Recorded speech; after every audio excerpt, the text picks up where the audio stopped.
Théorie de la dérive de Guy-Ernest Debord.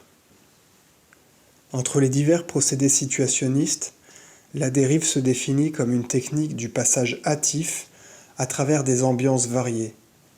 Le concept de dérive est indissolublement lié à la reconnaissance d'effets de nature psychogéographique et à l'affirmation d'un comportement ludique constructif, ce qui l'oppose en tout point aux notions classiques de voyage et de promenade. Une ou plusieurs personnes se livrant à la dérive renoncent, pour une durée plus ou moins longue, aux raisons de se déplacer et d'agir qu'elles se connaissent généralement, aux relations, aux travaux et aux loisirs qui leur sont propres, pour se laisser aller aux sollicitations du terrain et des rencontres qui y correspondent.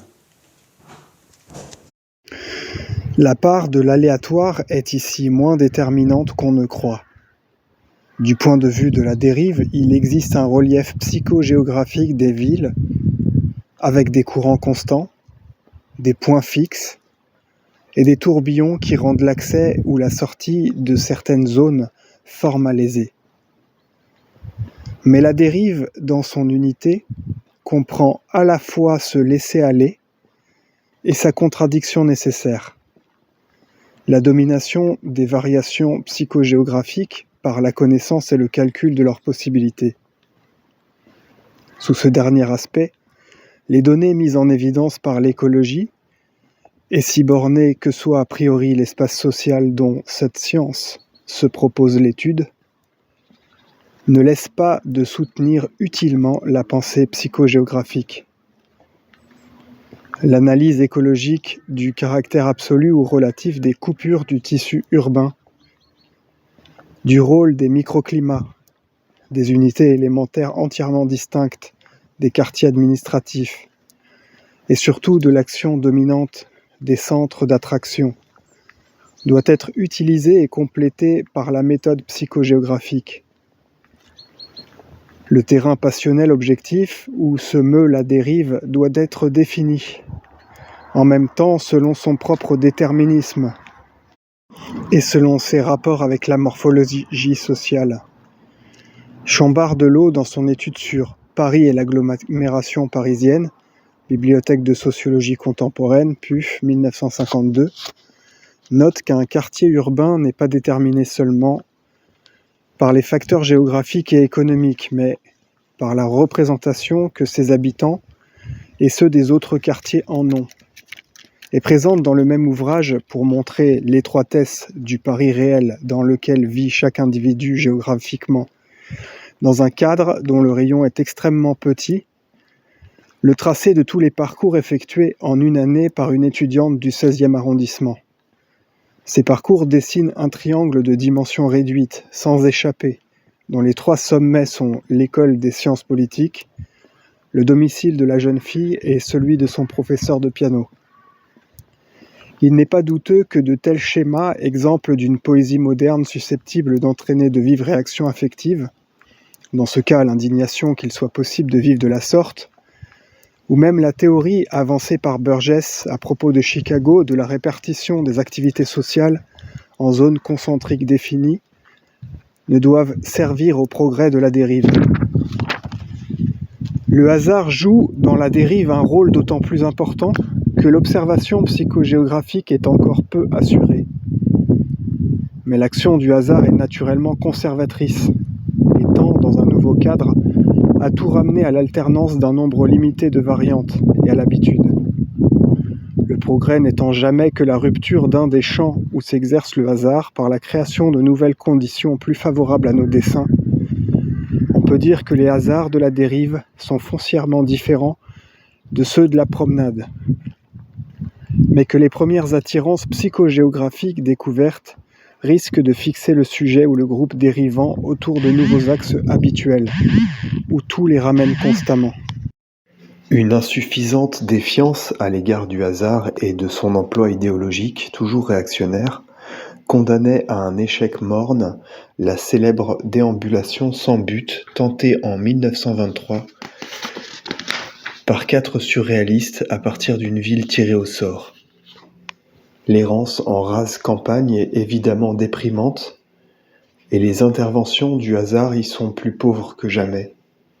Mais l'irréflexion est poussée bien plus loin dans Médium, mai 1954, par un certain Pierre Vendrigue, qui croit pouvoir rapprocher de cette anecdote, parce que tout cela participait d'une même libération antidéterministe, quelques expériences probabilistes, par exemple, sur la répartition aléatoire de têtards de grenouilles dans un cristallisoire circulaire, dont il donne le fin mot en précisant « Il faut, bien entendu, qu'une telle foule ne subisse de l'extérieur aucune influence directrice. » Dans ces conditions, la palme revient effectivement aux têtards qui ont cet avantage d'être aussi dénués que possible d'intelligence, de sociabilité et de sexualité, et par conséquent vraiment indépendants les uns des autres. Aux antipodes de ces aberrations, le caractère principalement urbain de la dérive, au contact des centres de possibilités et de signification que sont les grandes villes transformées par l'industrie, répondrait plutôt à la phrase de Marx « Les hommes ne peuvent rien voir autour d'eux, qui ne soit leur visage, tout parle d'eux-mêmes, leur paysage même est animé. » On peut dériver seul, mais tout indique que la répartition numérique la plus fructueuse consiste en plusieurs petits groupes de 2 ou 3 personnes parvenues à une même prise de conscience. Le recoupement des impressions de ces différents groupes devant permettre d'aboutir à des conclusions objectives. Il est souhaitable que la composition de ces groupes change d'une dérive à l'autre. Au-dessus de 4 ou de 5 participants, le caractère propre à la dérive décroît rapidement. Et en tout cas, il est impossible de dépasser la dizaine sans que la dérive ne se fragmente en plusieurs dérives menées simultanément. La pratique de ce dernier mouvement est d'ailleurs d'un grand intérêt, mais les difficultés qu'il entraîne n'ont pas permis jusqu'à présent de l'organiser avec l'ampleur désirable. La durée moyenne d'une dérive est la journée, considérée comme l'intervalle de temps compris entre 2 périodes de sommeil. Les points de départ et d'arrivée dans le temps, par rapport à la journée solaire, sont indifférents. Mais il faut noter cependant que les dernières heures de la nuit sont généralement impropres à la dérive. Cette durée moyenne de la dérive n'a qu'une valeur statistique. D'abord, elle se présente assez rarement dans toute sa pureté, les intéressés évitant difficilement, au début ou à la fin de cette journée, d'en distraire 1 ou 2 heures pour les employer à des occupations banales. En fin de journée, la fatigue contribue beaucoup à cet abandon. Mais surtout, la dérive se déroule souvent en quelques heures délibérément fixées, ou même fortuitement pendant d'assez brefs instants, ou au contraire pendant plusieurs jours sans interruption. Malgré les arrêts imposés par la nécessité de dormir, certaines dérives d'une intensité suffisante se sont prolongées 3 ou 4 jours, voire même davantage. Il est vrai que dans le cas d'une succession de dérives pendant une assez longue période, il est presque impossible de déterminer avec quelque précision le moment où l'état d'esprit propre à une dérive donnée fait place à un autre. Une succession de dérives a été poursuivie sans interruption notable jusqu'aux environs de 2 mois, ce qui ne va pas sans amener de nouvelles conditions objectives de comportement qui entraînent la disparition de bon nombre des anciennes. L'influence sur la dérive des variations du climat, quoique réelle, n'est déterminante que dans le cas de pluies prolongées qui l'interdisent presque absolument. Mais les orages ou les autres espèces de précipitations y sont plutôt propices. Le champ spatial de la dérive est plus ou moins précis ou vague, selon que cette activité vise plutôt à l'étude d'un terrain ou à des résultats affectifs déroutants. Il ne faut pas négliger le fait que ces 2 aspects de la dérive présentent de multiples interférences, et qu'il est impossible d'en isoler un à l'état pur. Mais enfin, l'usage des taxis, par exemple, peut fournir une ligne de partage assez claire. Si dans le cours d'une dérive on prend un taxi, soit pour une destination précise, soit pour se déplacer de 20 minutes vers l'ouest, c'est que l'on s'attache surtout au déplacement personnel. Si l'on tient à l'exploration directe d'un terrain, on met en avant la recherche d'un urbanisme psychogéographique. Dans tous les cas, le champ spatial est d'abord fonction des bases de départ constituées, pour les sujets isolés par leur domicile, et pour les groupes par les points de réunion choisis. L'étendue maximum de ce champ spatial ne dépasse pas l'ensemble d'une grande ville et de ses banlieues. Son étendue minimum peut être bornée à une petite unité d'ambiance, un seul quartier, ou même un seul îlot s'il vaut la peine. À l'extrême limite, la dérive statique d'une journée sans sortir de la gare Lazare. L'exploration d'un champ spatial fixé suppose donc l'établissement de bases et le calcul des directions de pénétration. C'est ici qu'intervient l'étude des cartes, tant courantes qu'écologiques ou psychogéographiques, la rectification et l'amélioration de ces cartes. Est-il besoin de dire que le goût du quartier lui-même inconnu, jamais parcouru, n'intervient aucunement ? Outre son insignifiance, cet aspect du problème est tout à fait subjectif et ne subsiste pas longtemps. Ce critère n'a jamais été employé, si ce n'est occasionnellement, quand il s'agit de trouver les issues psychogéographiques d'une zone en s'écartant systématiquement de tous les points coutumiers. On peut alors s'égarer dans des quartiers déjà fort parcourus. La part de l'exploration, au contraire, est minime, par rapport à celle d'un comportement déroutant dans le rendez-vous possible. Le sujet est prié de se rendre seul à une heure qui est précisée dans un endroit qu'on lui fixe. Il est affranchi des pénibles obligations du rendez-vous ordinaire, puisqu'il n'a personne à attendre. Cependant, ce rendez-vous possible, l'ayant mené à l'improviste en un lieu qu'il peut connaître ou ignorer, il en observe les alentours.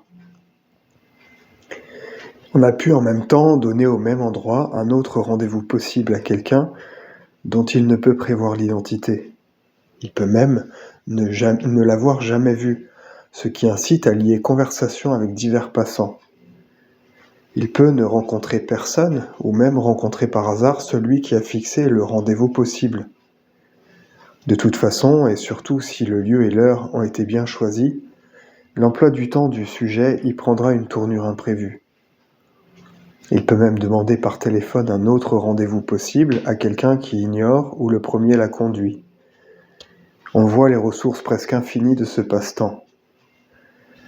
Ainsi, quelques plaisanteries d'un goût dit douteux, que j'ai toujours vivement apprécié dans mon entourage, comme par exemple s'introduire nuitamment dans les étages des maisons en démolition, parcourir sans arrêt Paris en autostop pendant une grève des transports sous le prétexte d'aggraver la confusion, en se faisant conduire n'importe où, errer dans ceux des souterrains des catacombes qui sont interdits au public, relèverait d'un sentiment plus général qui ne serait autre que le sentiment de la dérive. Les enseignements de la dérive permettent d'établir les premiers relevés des articulations psychogéographiques d'une cité moderne. Au-delà de la reconnaissance d'unités d'ambiance, de leurs composantes principales et de leur localisation spatiale, on perçoit les actes principaux de passage, leur sortie et leur défense. On en vient à l'hypothèse centrale de l'existence de plaques tournantes psychogéographiques. On mesure les distances qui séparent effectivement deux régions d'une ville et qui sont sans commune mesure avec ce qu'une vision approximative d'un plan pouvait faire croire. On peut dresser à l'aide de vieilles cartes, de vues photographiques aériennes et de dérives expérimentales une cartographie influentielle qui manquait jusqu'à présent et dont l'incertitude actuelle inévitable, avant qu'un immense travail ne soit accompli, n'est pas pire que celle des premiers portulans, à cette différence près qu'il ne s'agit plus de délimiter précisément des continents durables, mais de changer l'architecture et l'urbanisme. Les différentes unités d'atmosphère et d'habitation, aujourd'hui, ne sont pas exactement tranchées, mais entourées de marges frontières plus ou moins étendues. Le changement le plus général que la dérive conduit à proposer, c'est la diminution constante de ces marges frontières jusqu'à leur suppression complète. Dans l'architecture même, le goût de la dérive porte à préconiser toutes sortes de nouvelles formes du labyrinthe, que les possibilités modernes de construction favorisent. Ainsi, la presse signalait en mars 1955 la construction à New York d'un immeuble où l'on peut voir les premiers signes d'une occasion de dérive à l'intérieur d'un appartement. Les logements de la maison hélicoïdale auront la forme d'une tranche de gâteau. Ils pourront être agrandis ou diminués à volonté par le déplacement de cloisons mobiles. La gradation par demi-étage évite de limiter le nombre de pièces, le locataire pouvant demander à utiliser la tranche suivante en surplomb ou en contrebas. Ce système permet de transformer en 6 heures 3 appartements de 4 pièces en un appartement de 12 pièces ou plus. Le sentiment de la dérive se rattache naturellement à une façon plus générale de prendre la vie, qu'il serait pourtant maladroit d'en déduire mécaniquement. Je ne m'étendrai ni sur les précurseurs de la dérive, que l'on peut reconnaître justement ou détourner abusivement dans la littérature du passé, ni sur les aspects passionnels particuliers que cette dérive entraîne. Les difficultés de la dérive sont celles de la liberté. Tout porte à croire que l'avenir précipitera le changement irréversible du comportement et du décor de la société actuelle. Un jour, on construira des villes pour dériver. On peut utiliser avec des retouches relativement légères certaines zones qui existent déjà. On peut utiliser certaines personnes qui existent déjà. Guy Ernest Debord. PS, publié dans Les Lèvres nues numéro 9, décembre 1956, et International situationniste numéro 2, décembre 1958.